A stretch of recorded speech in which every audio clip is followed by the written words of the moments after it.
I was looking at that going, no, she's not the host. Oh, we're broadcasting. Yay. Yep.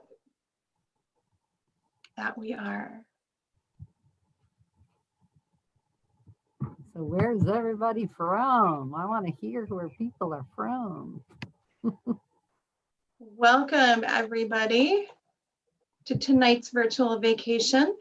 While we're waiting for everybody to enter the room, why don't you start letting us know where you're joining us from? Maryland. Mark is here. Hey, Mark. Welcome back, Mark. Oh, Toledo, Ohio's in the house. Very nice. Very Hi, nice. Valerie. Oh, we got a Colorado person here for you, Heidi. A few of Yeah, them. looks like a few of them. Oh, Gail, I saw you registered. Good. I had to go to my meetups and tell some of them they didn't register. They RSVP'd and didn't register. So I have a huge issue with that. That is a challenge. I think Chicago, they welcome. think you do, and then they forget to continue on. So. In New Jersey as well. We'll give it, Robin from Hey, Michigan, Robin. welcome. We'll give it just another minute to let everybody get in.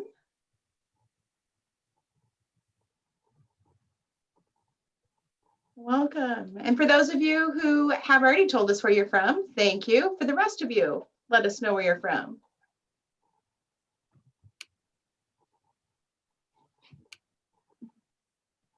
Oh, another Maryland, welcome. Boston's in the house.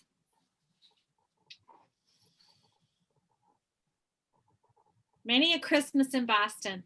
Have family there. I grew up in California. Oh, now in Detroit. Oh, yes, Very I saw. cool. Good. I'm glad you were able to get on. I had to send the link out because I hadn't seen the registration. So welcome. Very good. All right, then we're going to go ahead and get started. Let me share my screen. Oh, welcome. Somebody else is here representing Florida with me. Yay. Where it's all warm. We had a beautiful day here today. I'm not complaining. Okay, well, welcome everybody to this week's edition of Take a Virtual Vacation. As you know, well, for those of you who have returned, welcome back. To those of you who are new, thank you for joining us. For those of you that have been with us before, you know a little bit of our history, but I'm going to go ahead and give that to our newcomers. And so, who we are. We are a group of travel agents who started the community back in April of last year when everything was coming under lockdown. And we really wanted to provide a positive outlet for people and inspire travel. We've been locked down for so long, we're crawling up our walls. Depending on where you are in the country, depends on how much freedom you have in your local area. I'm Maria Stephanopoulos, and I'm down here in the Tampa Bay area of Florida. And so for those of you from Florida know that we're a little bit more open compared to the rest of the country. And we're very thankful for that. The rest of you who are not, you can always come down to Florida. We've had a great 80-degree weather day today. Just celebrated the Super Bowl. I've got the Tampa Bay Buccaneer champs. Woot woot. The rest of our team, not everybody's here tonight, but for those who are, we have Susan Schaefer from Ships and Trips Travel, located in Columbia, Tennessee, near Nashville. Angela Isherwood, who's with Olive and Atlas Travel Design in Wisconsin, who's not able to be with us tonight. But we do have Candace Stearns here from Stay Balanced Travel from the Metro Detroit area of Michigan.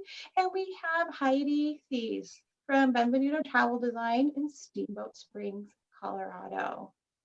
Now, where you can find us. We put together these videos, as I said, starting from last April, and it's not just a one and done once you left us. You're welcome to continue that travel conversation with us in a few different places on the web.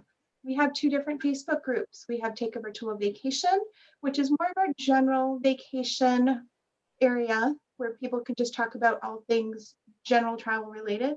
We also have Eat, Drink, Travel, which is more of our culinary side. We've noticed since we've been doing these that there's been an extended interest in culinary. So you'll find some things may overlap, but the food conversation, the food, wine, spirits, and Travel are located over there.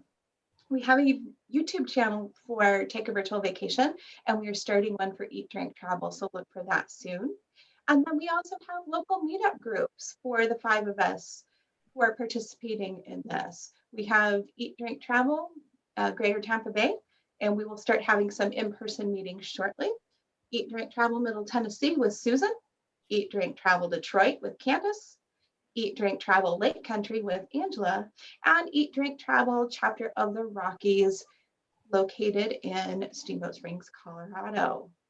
We will put this information up in the chat, so don't worry, you don't have to try and scramble to write all of this down now. All right, so just a quick little quote.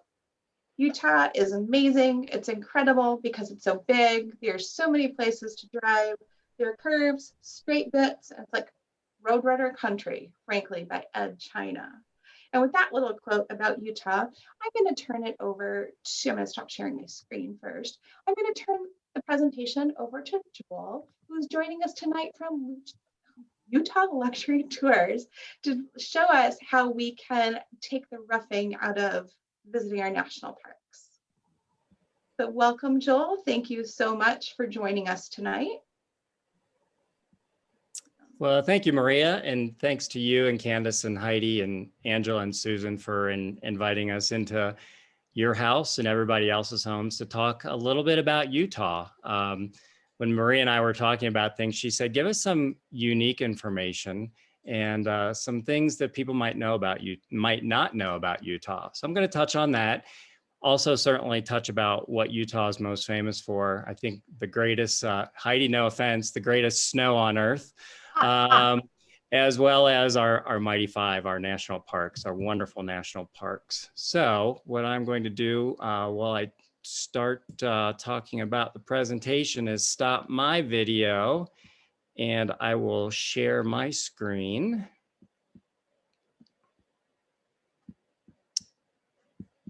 And there we go. Everybody good with that, Maria? Yep, you're all set. We can see your screen. All right, excellent. Thank you. So again, Joel Pieper, I'm with Utah Luxury Tours, and I moved to Utah about 4 years ago from the Midwest. So shout out to everybody in the Midwest. I have some relatives in Toledo, Ohio. So thank you for hopping on the call, and also quite a few friends in the Chicago, Detroit area, all around the Midwest. So just looking for a change when we moved out here. I love the outdoors, and I've been working with Utah Luxury Tours for about 5-6 months now, and we live where we play. So there's a saying in Utah that Mother Nature definitely played favorites when creating Utah, and I really think that's true. Just a little bit about Utah Luxury Tours. We design multi-day deluxe travel packages to mainly to Utah's national parks, but we also do Grand Canyon, Yellowstone, Grand Teton, and Glacier National Park. Our true specialty is private, custom multi-day tours managed and escorted by our local expert guides.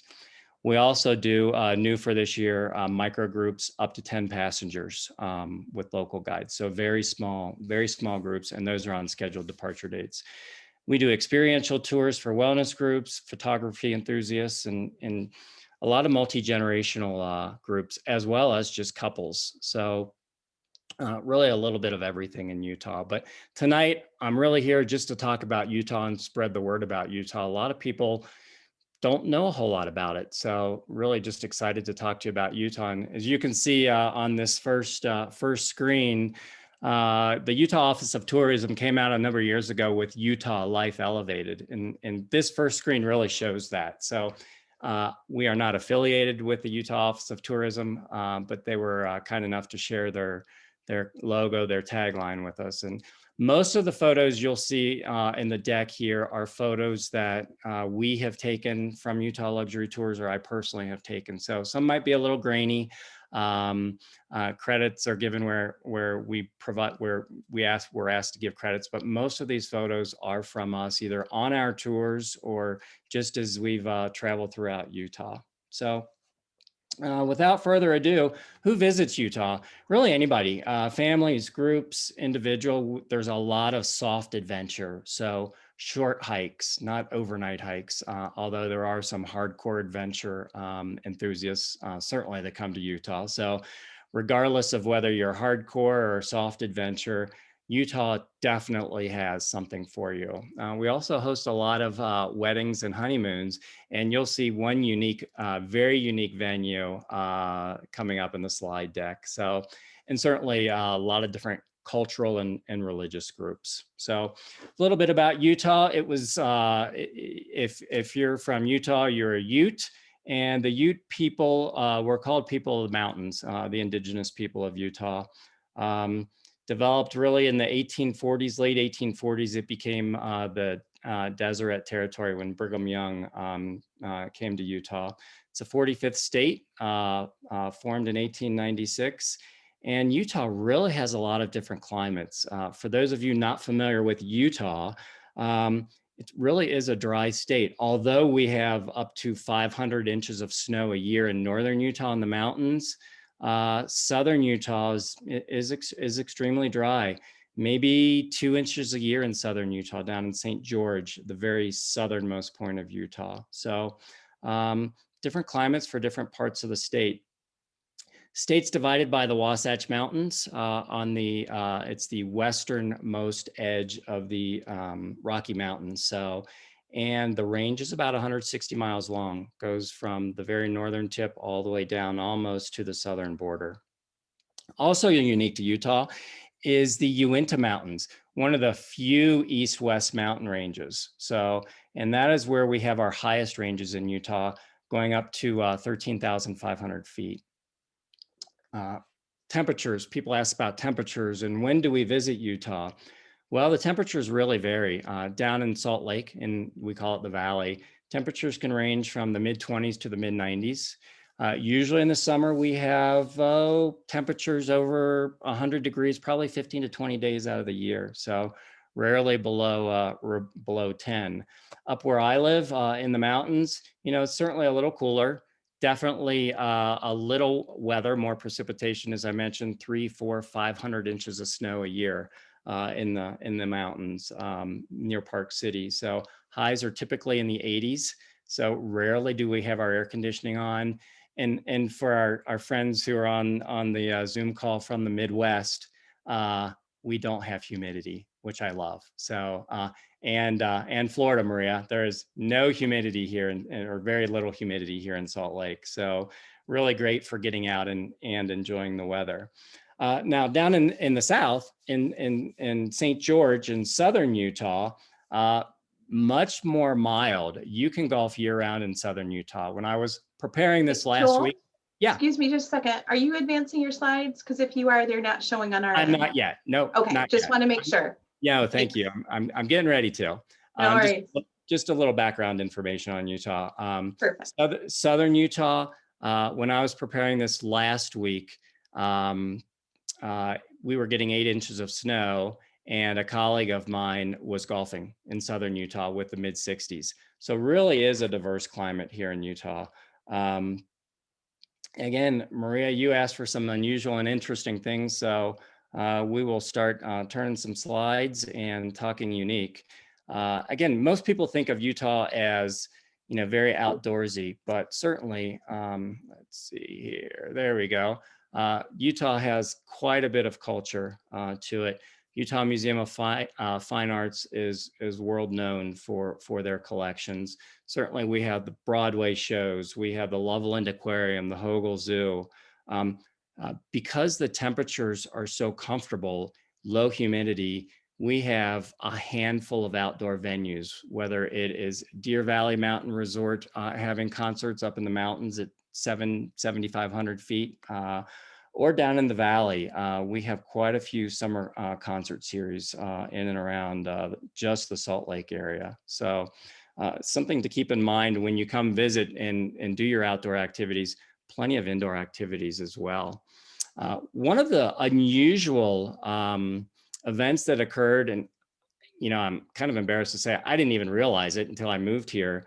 The Transcontinental Railroad, the Golden Spike, was at Promontory Summit, just about an hour and a half from Salt Lake City. So celebrated the 150th anniversary. I think it was 2 years ago, and had a big festival. A lot of people coming to Utah do go up, make the drive up and visit. The replica train number 119, which was there, one of the two when they laid the last tracks and hammered in the Golden Spike. So one of our unusual activities there. This is a picture of Utah Olympic Park. Most people think of, when they think of Utah and Salt Lake City, a lot of people think of the 2002 Olympics and Winter Olympics. Of course, here you see just one of the summer activities, Utah Olympic Park, a lot of different things going on there in the summer, where a lot of the Olympiads train. There's a bobsled course, of course, which you can do in the summer. It's on tires. In the winter, it's on ice. So, but they're always doing different events at Utah Olympic Park. And just one of the summer things that they show off. And if you listen to the video, you hear a holy moly on there jumping into the large pool. Off to the left, you can also see a climbing wall. So just different activities to do at Utah Olympic Park, in addition to another museum, the museum from the 2002 Olympics. A lot of memorabilia there, and if you're a sports fan, just great history to walk through that. That's located in Park City, Utah. Park City is a small town, mining town, and home of world-class ski resorts, Deer Valley and Park City Mountain. Park City Mountain is the largest ski resort in the United States. So again, got a little bit of a winter activity, but summer there's wonderful shopping and the outdoor concerts. So Park City is really a great place to visit year round, not just for the greatest snow on earth in the winter, but for the summer activities and shopping and world-class resorts in Park City. Something that a lot of people don't know, eastern edge of Utah is Dinosaur National Monument. So great place to visit. Again, inside, wonderful visitor center. And this slide is a picture of the Wall of Bones. And you can see some of the bones that they have left. They cut away about 4 to 5 feet back in the early 1900s and exposed, this of course was all in an ancient ocean, all of these dinosaur bones. So great place, couple hours, about 3 hours from Salt Lake City. And you can do some light hiking there, but really the Wall of Bones, covered temperature controlled building where you can spend an hour or two checking out all the fossils. 800 paleontological sites throughout Dinosaur National Monument. So great place to visit. Again, great digs. So another very popular place that people go. Over the years, more people have visited Temple Square per year than Yellowstone. Temple Square, which is the Church of Jesus Christ of Latter-day Saints, averages 4 to 5 million people a year. They have wonderful visitor center. I'm sure many of you have listened to the Tabernacle Choir. They play a wonderful Christmas show, and throughout the year, in non-COVID years, you can go listen to them perform. So just another, I'll say, again, as Maria asked, non-outdoor activity for people to check out. Certainly, as I mentioned, with the temperate weather, especially down south, wonderful golf. So great golf courses in southern Utah and even in the mountains. And those of you like me who aren't real long hitters, come up to about 7,000 or 8,000 feet and you'll see the ball fly, and you can beat your chest and say, I drove a ball 300 yards. So wonderful golf options. Something really unique in a small Swiss town called Midway, Utah. Any of you who watch the Hallmark Channel over the holidays, there's usually a Hallmark Christmas show from Midway, Utah. charming, cute little town. Here, and sorry, this is a little grainy, is the Homestead Crater. It's a geothermal spring inside a beehive-shaped crater, and you can see the opening at the top, fed by a warm spring. So the temperature in there, whether it's summer or winter, is a constant 90 to 96 degrees. It's about 60 feet deep. It is the only warm water scuba diving location in the United States. So really something to check out. You can go in and swim. You swim for about 45 to 60 minutes. Everybody wears a life jacket. When I was there, there were people diving, and the water is crystal clear. You could see the divers 30 feet down, no problem. So that's the Homestead Crater in Midway. Needless to say, and I mentioned it before, the greatest snow on earth. Just a distance view of Deer Valley Resort. Really, again, no offense, Heidi, but the Cadillac of ski resorts. So the snow is extremely fine powder.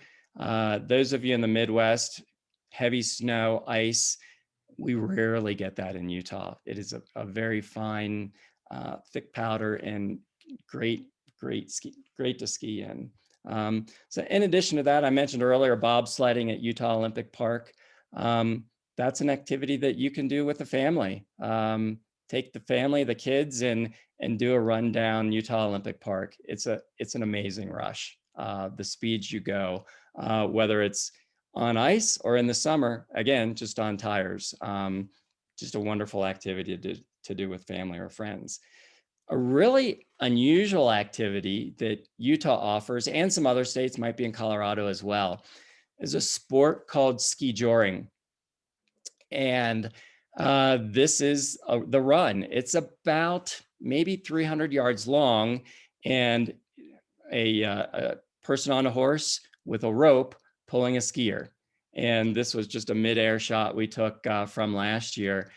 They ski the course. Sometimes they have to grab rings with their arms, but they go over the jumps, and just a winter activity, a couple thousand people show out for, and you as a novice can go ski joring if you want. I was hoping to do it this year, but my excuse this year is because of COVID, I couldn't do it. So maybe next year.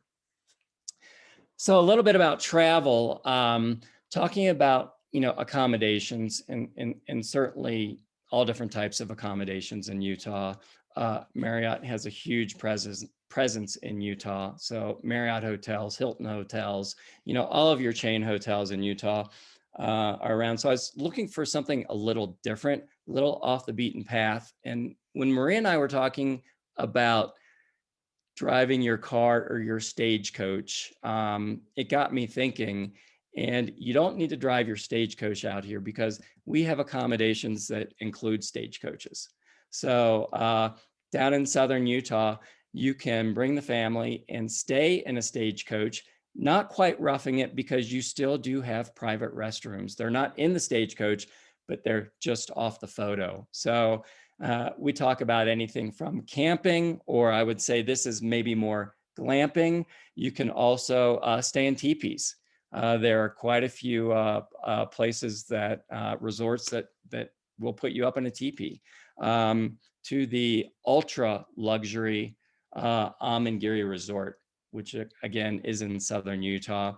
I'm sure you've seen all the celebrities went there last year. You've heard celebrities went there last year to get away from COVID. And this is just a shot of the pool area and the common grounds. Staying there runs approximately $1,500 to $2,500 a night, plus food, and it is in the middle of nowhere. So beautiful backdrop, plenty of different activities to do, hiking. There's some biking, of course, and the national parks are just a short drive away, about an hour away. So really a great ultra luxury resort if you're looking for those types of accommodations. So another important thing on any trip, and certainly when I travel, is, well, what kind of food is there? And certainly Utah has many, many different types of food. With probably the boom the last 15 years in tech, we've really had a diverse culture come into Utah. So many different types of food that weren't here 20 years ago are here now. Utah boasts, and mainly the Salt Lake area, boasts 5 James Beard semifinalists. If you're familiar or if you're a foodie, you've probably heard of James Beard Award winners. So Utah this past year had 5 semifinalists. And one I will show you is in the middle of nowhere. More on that one shortly. So definitely a foodie place to go.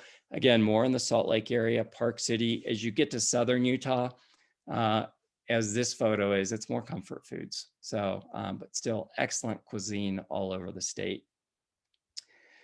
So I was talking about who comes, and we do multicultural families or multi-generational families, and couples.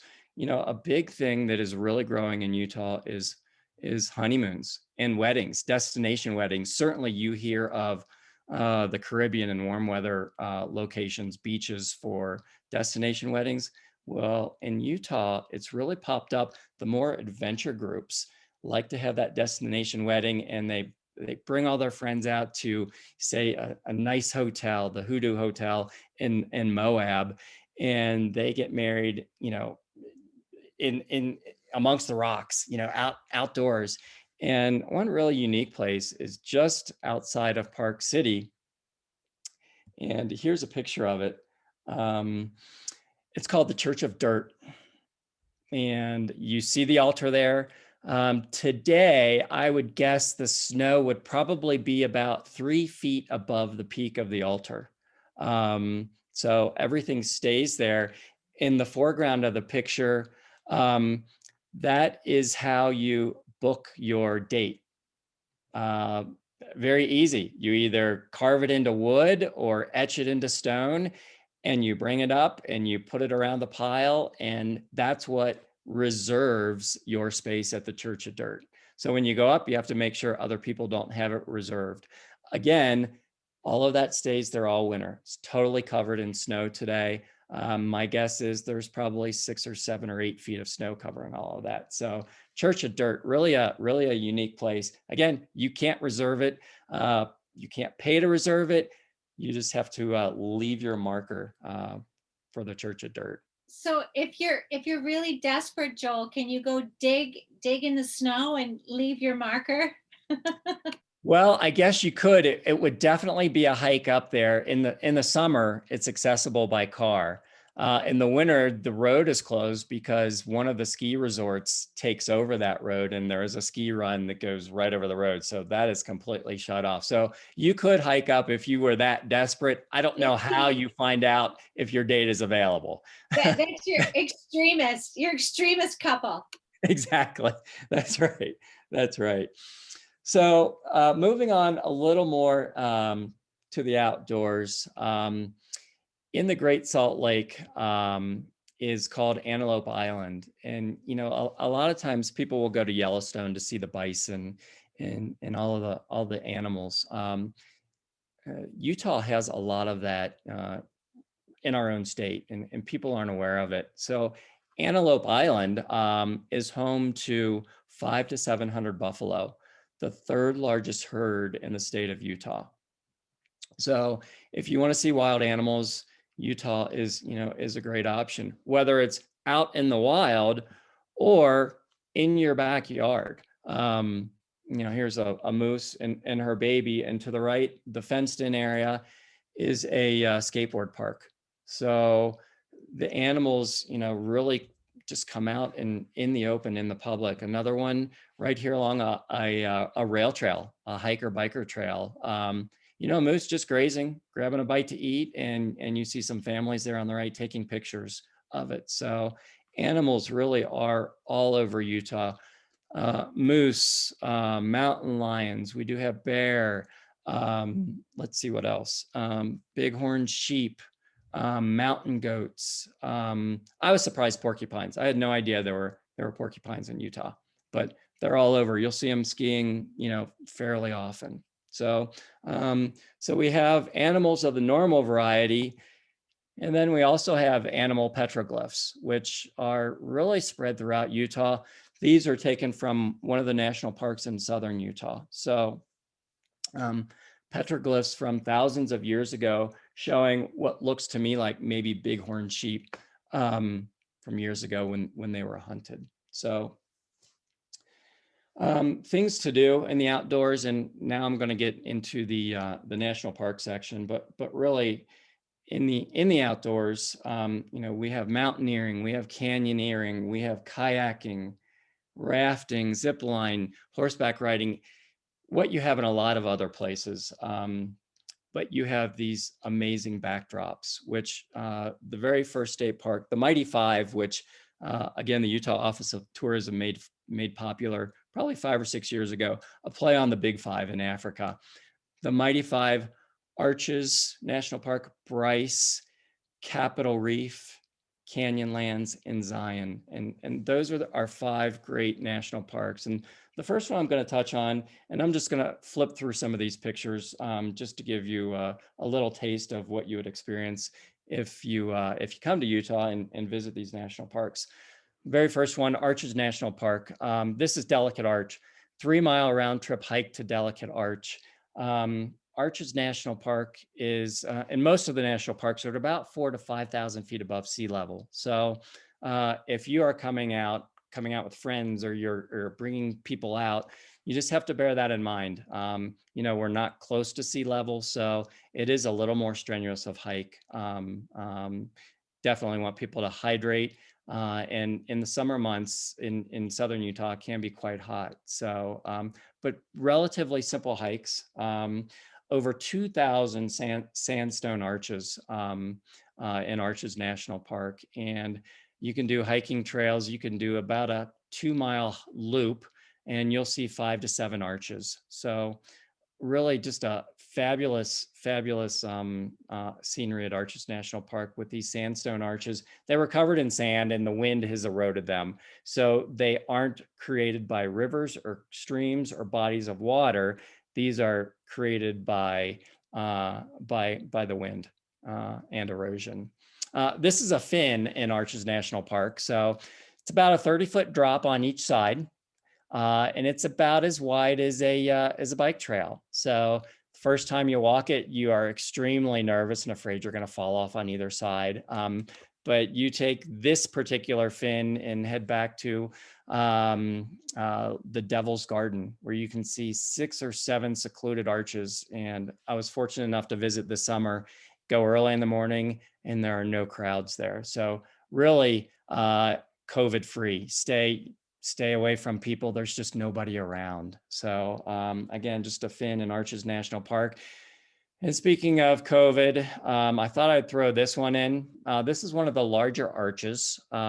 Delicate Arch was the first arch I showed you, and that is the largest of the freestanding arches. You can see this arch is connected. That's about 140 feet long and 100 feet tall. So that gives you a little scope of the size of this arch.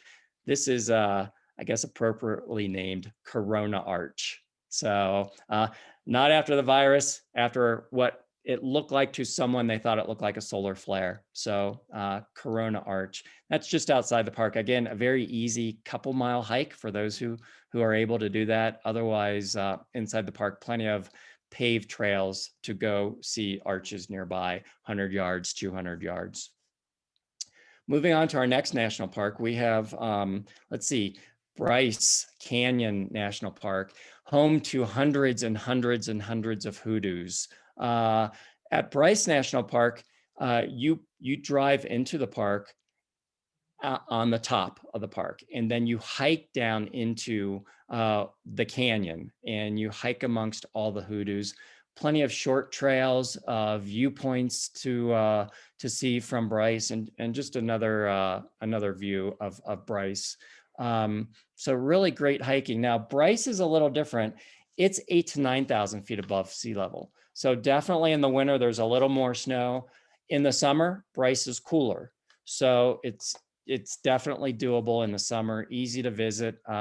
If you're driving there, not a lot of parking. So, you definitely have to plan ahead, get there early in the morning, park your car, and then you can hike or walk plenty of paved trails to many of the different viewpoints. So Bryce Canyon is one of my favorites to hike in. Our third of the Mighty Five is Canyonlands National Park. Canyonlands was formed by the Colorado and Green Rivers. It is the largest national park in Utah. And you can see there is a road down there in the picture where you can drive further into Canyonlands. This photo was taken from Dead Horse Point State Park. So there is a state park that adjoins Canyonlands, and really some of your best views are from Dead Horse Point State Park. So just an interesting note about Utah, it's the only state where every county contains some part of a national forest. So no matter what county you live in, there is a national forest in your county. So kind of a cool, just a cool tidbit.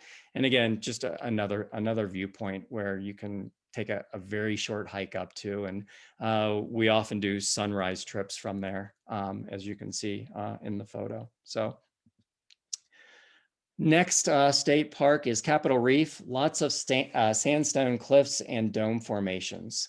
So Canyonlands is, Capitol Reef is one we typically drive through.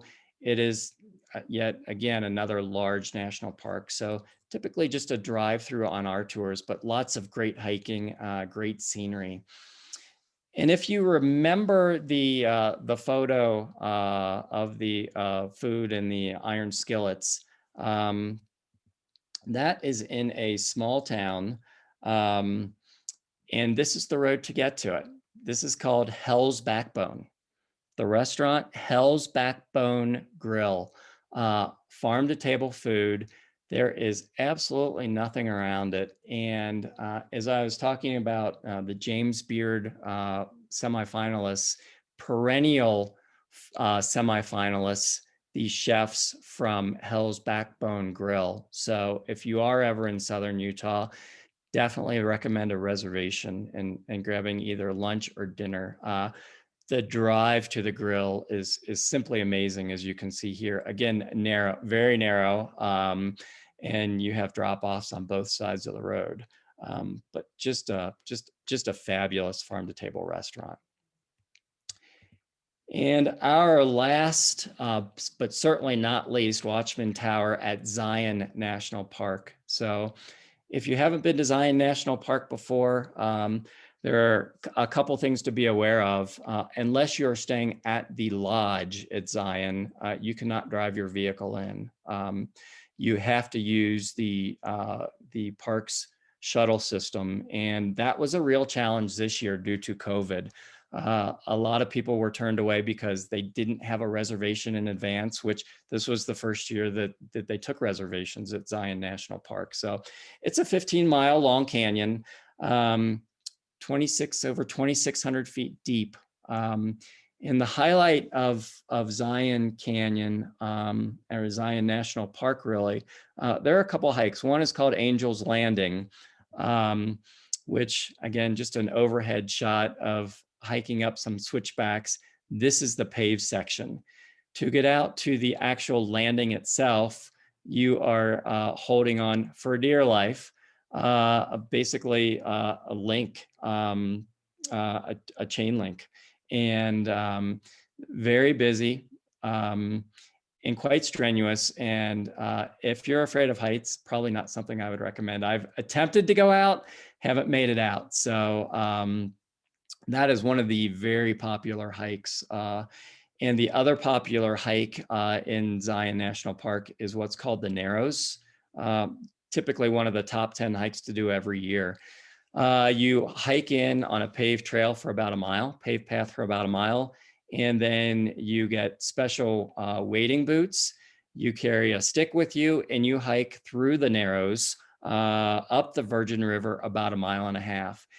What's unique about the Narrows is that there are cliffs up to 1,500 feet high above you. So the river itself is about 20 feet wide, rarely goes above your waist. So you can wear shorts in the winter months as it's colder. You have something similar to a wetsuit. You wear that just to keep your body temperature warm. But you hike in 1.5 miles upstream, and it really is awe-inspiring. It is amazing when it's just you and nature, and you're looking up 1,000, 1,500 feet above you, and all you see are these rock walls. So really an amazing journey. And then certainly our bighorn sheep. That was a picture of one that I think I took that one this summer. So certainly plenty of wildlife there. One item I wanted to show in, and I'm going to cheat a little. It's just a little outside of Utah, near Page, Arizona, in Lake Powell Resort. Always thought that this was some type of manipulation or a panoramic shot, wide angle. Horseshoe Bend. If you have never been to Horseshoe Bend and you're in southern Utah, it's about an 1.5-hour drive.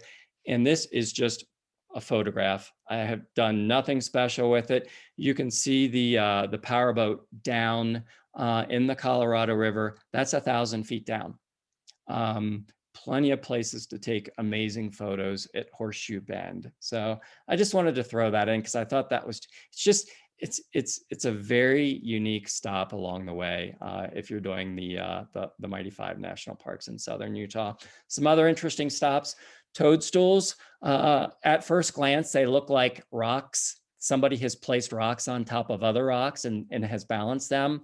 Not really the case. It's just different colors of sandstone and I guess different consistencies, and they've eroded over the millions and millions and millions of years.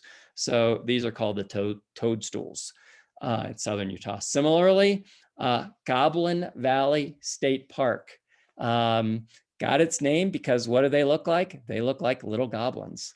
You can see a person walking, which kind of gives you the size of the goblins, but on our tours, we always stop at Goblin Valley State Park. Dinosaurs, I mentioned dinosaurs in Vernal in eastern Utah. Well, southern Utah, there's also remnants of dinosaurs. And if you can see right here, these are actual dinosaur tracks. You can walk right up to them. And dinosaur tracks, there's a local park, it's a state park, and dinosaur tracks about 100 miles up a trail. So how many millions of years ago did the dinosaurs roam and still haven't totally eroded? So just really interesting to see the dinosaur tracks and what's left. One of my favorite hikes in southern Utah is Yellow Rock. Again, I did not alter the color at all of this rock. It's slick rock, a couple 100 million years old, sand that is hardened, and it has, I guess, some type of iron or ore in it to make it yellow. So hiking up Yellow Rock, you can literally walk almost straight up it with some walking sticks, about 1/3 of a mile hike up it, and amazing 360-degree views. Again, Yellow Rock, and that's near Kanab, Utah. One of those off the beaten path hikes that we at Utah Luxury Tours find and offer to our clients, but you as maybe again, soft adventure, somebody who can hike 3 miles, relatively easy to do if you're in decent shape. And who'd have thought Utah had lava tubes? I've certainly been to lava tubes in Hawaii. Had no idea they were in Utah. This is a photo of a lava tube. You go down go into the tube about 100, 150 feet. It's about 15 or 20 feet down. So black lava rock all over Snow Canyon State Park, one of our many amazing state parks in southern Utah. And let's see, getting close to the end here, pretty much the end. So there's been a lot of talk about astrophotography and dark skies. The International Dark Sky Association awards locations, based on a certain criteria, and Utah is proud to boast we have 21 dark sky locations in Utah, 8 state parks, and that's more than any other state park any other state park system in the United States. So this is one of our state parks that just recently got the designation Jordanelle State Park. Now this was an exposed, probably a 30-second exposure. So you do see some light, but this was taken back this summer when we captured the Neowise comet, if we have anybody into astronomy. So Neowise over a reservoir. From southern Utah, you can see the Milky Way from Bryce Canyon or Canyonlands or a couple state parks. So it is so dark, you can very easily see the Milky Way.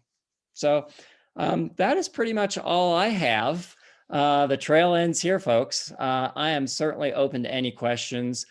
This picture is just east of Moab, the Colorado River, and Fisher's Tower.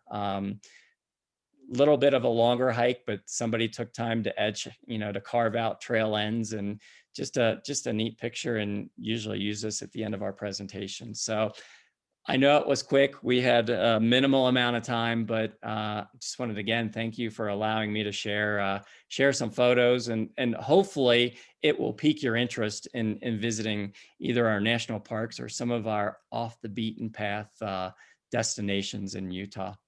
Joel, thank you so much. I was visiting the national parks with my family personally in 2019, and we did Bryce and Zion and Antelope and Horseshoe Bend, and I was just reminiscing the whole time. So I the entire presentation. Yeah. People think of when they think of our national parks, they think of the Great Smoky Mountains, they think of Yellowstone, they think of Grand Tetons, and some of these lesser national parks still have the amazing, incredible scenery. They have the wildlife, and what they don't have, although some of them are certainly starting to get it, are the crowds. So you can really, really get away, and life is certainly elevated at our Utah's national parks. Well, we make a point to go to all the national parks. As an American taxpayer, I feel like when I go to them, I look up around and I tell my children, this is where our tax dollars go. Certainly. Absolutely. We do have a few questions. One that came in from Lee was, how many days do you recommend for an average trip? Oh, that's a good question, Lee. So for our national parks, our Utah's national parks, if you want to visit all 5 and you're not going to do the 10-mile hikes a day, it'd be pretty easily to do them in a week. You could even do some of them, you can double up and just drive through and do 2 a day. So I would say the absolute minimum would be 5 days. Tack on a night in Salt Lake or Park City, and maybe a night heading out in Las Vegas. Right around a week is what I would recommend. But that's a good question. One other way to see them, Lee, and I'm sure Candace and Heidi and Maria and Angela and Susan are all very familiar with it, is the Rocky Mountaineer has a new train route going from Denver to Moab, Utah. And Moab, Utah, southern Utah, is the gateway to Arches and Canyonlands National Park. So that is an excellent way to see a little bit of our country. You overnight in Glenwood Springs, Colorado. So it's basically 2 5-6 hour days on the train. And then you go into Moab, and I would extend, again, you could do a week there and then fly out of either Salt Lake or fly out of Las Vegas. And we did both, actually. We flew in from Detroit because DTW is a huge Delta hub.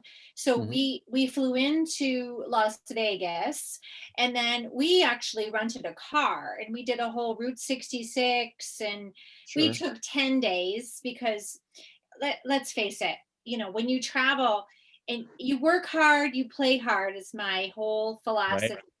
And so I'm like, it's summer vacation, the kids are out of school, take the time, do it right, don't rush. Right. And we actually, that's what we did. We flew into Las Vegas. We did the parks. We did several of them.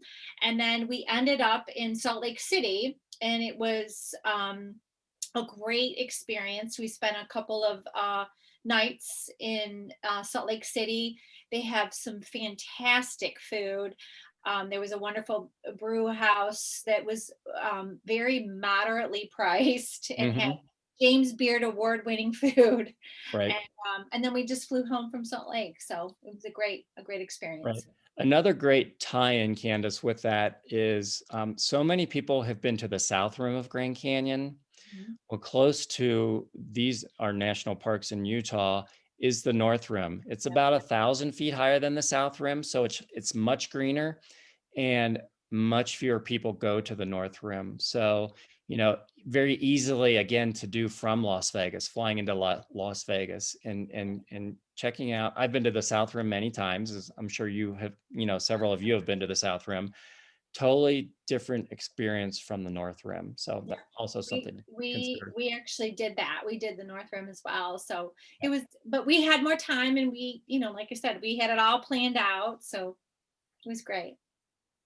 Super. Another question that came in, because you had mentioned about one of the parks that you had visited, that going earlier in the day, less crowded. Is that true for most of the parks, or is it going to vary? It definitely varies. What we do on our tours is we are permit holders in the national parks. So we can get in super early. We can get in at 6 a.m. and start our hikes, start our walks up the Narrows before the national park shuttles even start. So I would recommend most of them going in early. Now, let's talk Arches National Park. A great time to visit is at sunset. So at Arches, you could go later in the day. The crowds are usually gone by 3. So if you go in at 3 or 4, you still have time to see the arches, and the light is a totally different experience than what it would be at noontime or what it would be at sunrise. So part of it is personal preference. And when you're on vacation, are you willing to get up at 5:30 in the morning and be the first one at the park, or are you one where maybe you wait till later in the day? I will say Zion National Park and the shuttle system, that's busy all day. Towards the end of the afternoon, it's less busy because people are leaving, but that really is busy all day. Canyonlands, Capitol Reef are really 2 national parks that are much less visited than Arches and Bryce and Zion. So Canyonlands and Capitol Reef, you can pretty much go in anytime and you're not going to be with crowds of people. I did have somebody ask what a hoodoo was from when you were talking about Bryce National Park. So a hoodoo is, let me go back to that. Let's see. So these are hoodoos. They're formed by the wind, sandstone, and it is just eroded. So they're like spires, and there are hundreds of hoodoos that are just caused by erosion. So, and if you have the time, I would say, because this is what we did. We started at the top and we hiked all the way down. And my husband's a photographer, so we take 1,000 pictures a day. I'm not even kidding. Don't judge my photos, Candace, please.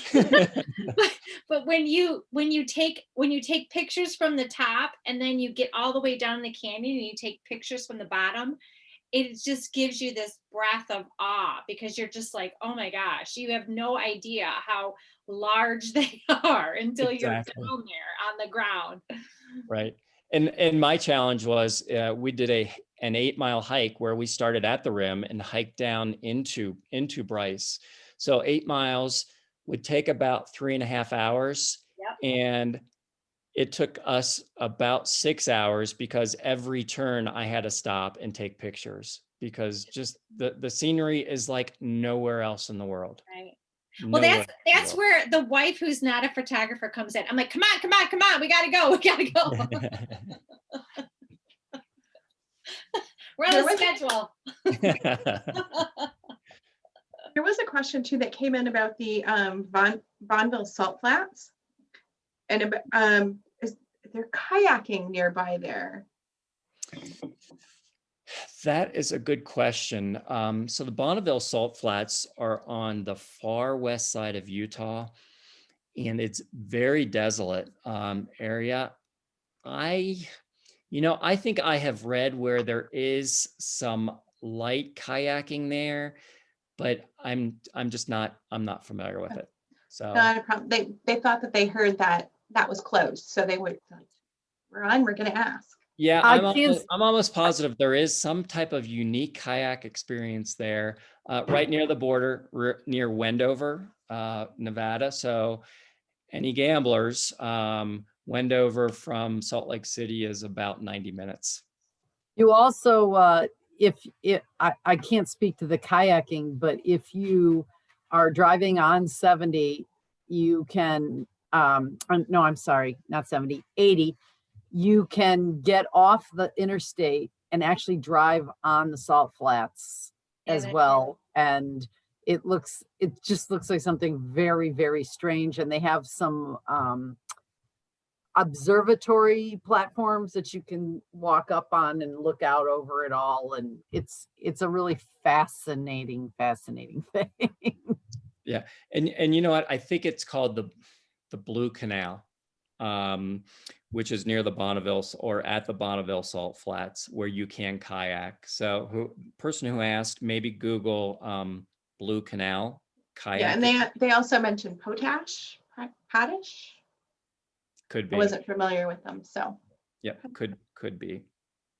Yeah, I in my other life, I was a teacher, and I took kids out to Salt Lake for a marketing competition, and we were there in April of 2002, so right after the Winter Olympics, and we got to do a day up in Park City. And of course, looking for my pictures, I could not find any of them, but it was a really unique experience because we got to sit in the bobsleds, and the kids got to have their pictures taken around, like they had the Olympic rings that were still up, and you could go get photographs. And Right. so yeah, Also, definitely something to experience.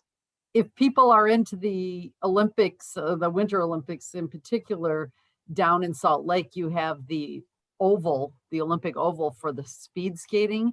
And you can often go in there and observe people training, the Olympians training at any day, any time of the year, because it's indoors, obviously. I happen to know a US speed skater teammate, and yeah, it's pretty cool to watch and see people that you're going to see on television. Yeah, the Utah Olympic Park I was talking about in Park City, where they have the 90 and 120 meter ski jumping hills, and we saw the aerialists going into the swimming pool. That's all a part of the Utah Olympic legacy. And to your point, Heidi, the Olympic Oval down in Salt Lake is part of that legacy, Utah Olympic legacy, as is Soldier Hollow, where they did cross-country skiing and biathlon. That's near Midway and the Homestead Crater, the geothermal hot spring. Yeah, go do some cross-country skiing, then go relax in a thermal bath. There you go. Make a day of it. Right. Are there any other questions from those of you in our audience? It doesn't look like it. Joel, if you could give me that, thank you very much. I'm going to share my screen again just to give you guys an update on what is coming up. And Joel, thank you so much for being with us tonight. Again, this was a fantastic presentation. A lot of people don't realize what's really right in our backyard here in the US. Great. Well, thank you. I appreciate the time. Oh, well, we thank you for joining us. Let me get my screen is acting up here. Gotta love computers. While you're pulling up, I just want to say, it's wonderful what the 5 agents are doing. I haven't heard a lot of this, and kudos to you all for continuing to share your travel knowledge and travel experience with anybody who wants to learn about a destination. And it's just exciting to see, travel agents still doing this, keeping people in the know and in the loop. Everybody's not ready to travel yet, but when they are, shared so many wonderful experiences. You know, you all are a great resource. You really are. So thank you to you all for sharing your knowledge. Thank you. All right. And stay tuned. We have coming up next Monday, the Romance in Venice and the Veneto of Italy with wine tasting. We have Discover Argentina coming up on the 24th with wine tasting. And I'm going to skip the Italian balsamic one for just a second. Sips and Safaris in South Africa coming up March 18th. Now, for those of you who are into wine, we do have a 3-package special that you can contact any of the travel agents who are here to get more information on. If you didn't see the link through the Eventbrite or the Facebook group information, and for those of you who are invited by somebody else, please reach out to us because we're more than happy to help you with the wines to prepare for that. Yeah, just a little add-in on that. If you're from Michigan, they're California wines, and Michigan has a unique bottle count hold. So they only allow so many bottles to be transferred into Michigan. So we have a Michigan winery who has picked some wines to go along with all 3 events. So reach out to me and I'll help you get in touch with the winery that we have here in Michigan. Thank you for reminding me because I completely forgot to put that in my notes to talk about. And then Candace, you want to tell us a little bit too about the Italian balsamic and I'm so excited because we have, thanks for putting the picture up. I actually got the kit today. Giuseppe's, who Joe and Wendy Cucino are owners of Giuseppe's International Oil and Vinegars here locally in the Detroit area. There is a retail store in Grosse Pointe, and there's also one in Shelby Township at the Partridge Creek Village. And we can ship these oils and vinegars anywhere in the United States for $32. So that's with the shipping. And we're going to do an oil and vinegar tasting on the 2nd of March. And I'm so excited because we have I got the little bottles today. And so I put the picture up, and we're going to do a Facebook Live, and hopefully we have recipes and all kinds of fun stuff to share with you guys. So please reach out to us and we'll send you the information. Thank you for sharing that, Candace. And with me sharing my screen, I'm not able to check the chat. So Heidi or Candace, can you guys check?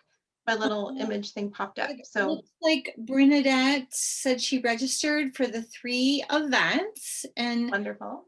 Only got an email confirmation, so we'll reach out to you for that.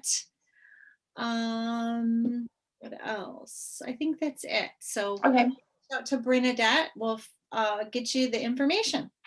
Yep, I had emailed Bernadette about something else, so I will follow up with you for sure on that.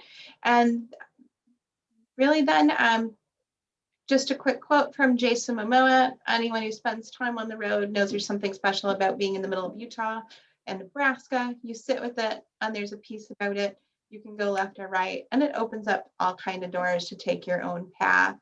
And you guys who are here with us tonight are helping us do that while keeping travel alive. So thank you again, everybody, for joining us. Joel, thank you again for presenting. If we get any other questions that we're not able to answer, we'll definitely reach out. Great. And for those of you, if you want to save the chat, if you weren't able to write down our information of how to contact us, if you hover over the 3 dots at the bottom right corner of the chat box and then click on more, it will allow you to copy the Zoom chat, and that way you have our contact information. So until next Monday when we're visiting Venice, thanks again for joining us, and we look forward to taking you on our next virtual vacation. Have a good night, everybody. Have a good night, everybody. Thank you. Bye. Thanks, guys.